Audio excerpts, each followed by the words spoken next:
W.D. Ross on the issue premise of the taxation of the 1%. According to Ross, in the presence of conflicting prima facie duties, a person must act in accordance with the right rather than the good. Prima facie duties is a brief way of referring to the characteristics which an act has in virtue of being of a certain kind, of being an act which would be a duty proper if it were not at the same time of another kind, which is morally significant. The good refers to the action that may be morally necessary versus the right, which is an action that is morally obligatory in a specific condition or situation. For the view that what produces the maximum pleasure is right has for its basis the view that what produces the maximum good is right, and the pleasure is the only thing good in itself. Choosing to act on the good prima facie duties rather than the right prima facie duties would be considered morally impermissible, according to Ross. In the presence of conflicting prima facie duties in regards to taxation, is it morally permissible for the government to increase federal taxes on the wealthier 1% of the population to pay for public expenses?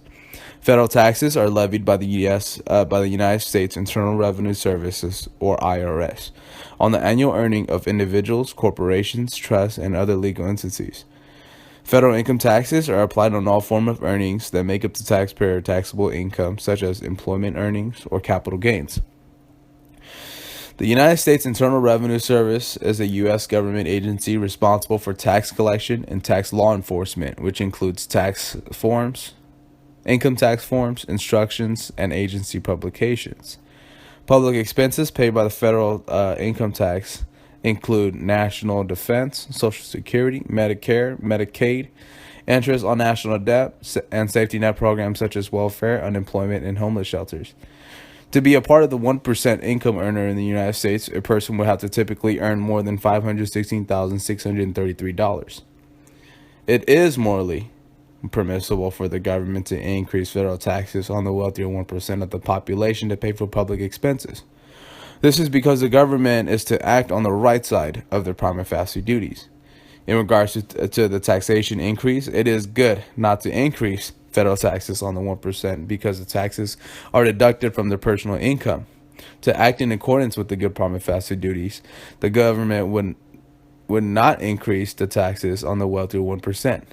And in regards to taxation, it is right to impose higher taxes on the 1% because the money deducted from the person's income goes to pay for public expenses and needs to the whole population.